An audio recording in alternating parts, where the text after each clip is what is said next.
Malappuram Edappal മേൽപ്പാലത്തിൽ KSRTC ബസും pickup വാനും കൂട്ടിയിടിച്ചുണ്ടായ അപകടത്തിൽ ഗുരുതര പരുക്കേറ്റ പിക്കപ്പ് വാൻ ഡ്രൈവർ മരിച്ചു.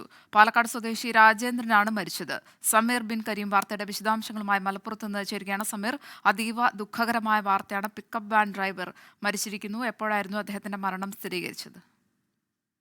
ഗോപിക, അല്പസമയം മുന്നെയാണ് ഈ പിക്കപ്പ് വാൻ ഡ്രൈവറുടെ മരണം സ്ഥിരീകരിച്ചിരിക്കുന്നത്. ഇദ്ദേഹം അപകടമുണ്ടായ സമയത്തിന് ശേഷം 2.5 മണിക്കൂറിന് ശേഷമാണ് ഈ പിക്കപ്പ് വാൻ ഡ്രൈവറായിരിക്കുന്ന പാലക്കാട് സ്വദേശി രാജേന്ദ്രനെ പുറത്തെടുക്കാൻ തന്നെ കഴിഞ്ഞത്.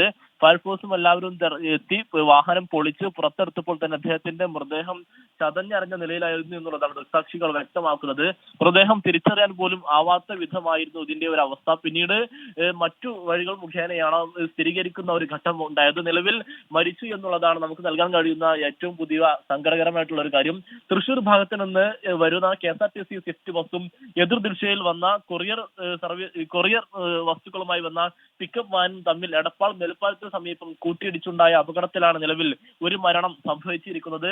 അതോടൊപ്പം തന്നെ കെഎസ്ആർടിസി ബസ്സിലെ 10ഓളം പേർക്ക് പരിക്കേൽക്കുന്ന ഒരു ഘട്ടം ഉണ്ടായി. ഇതിൽ ഒരാളുടെ നില ഗുരുതരമാണ് എന്നുള്ളതാണ് നമുക്ക് നൽകാൻ കഴിയുന്ന വിവരം. മലപ്പുറം സ്വദേശിയായിരിക്കുന്ന സുകുമാരൻ എന്ന് പറയുന്ന 50-കാരന് ആയിട്ടുള്ള അദ്ദേഹത്തിന്റെ നിലയും ഇപ്പോൾ ഗുരുതരമായി തുടരുകയാണ്. നിലവിൽ ഇദ്ദേഹത്തിന്റെ മൃതദേഹം കോട്ടക്കൽ സ്വകാര്യ ആശുപത്രിയിലേക്ക് എത്തിച്ചിരിക്കുകയാണ്. ഇയാൾ കെഎസ്ആർടിസി ബസ്സിലാണ് എത്തിയിരുന്നത് എന്നുള്ളതാണ്. നിലവിൽ ഈ പ്രദേശത്ത് വലിയ ഗതാഗത കുരുക്ക് അനുഭവപ്പെട്ടിരിക്കുകയാണ്. വാഹനങ്ങൾ തന്നെ ഇവിടെ നിന്നും നിലവിൽ നീക്കം ചെയ്തിട്ടില്ല.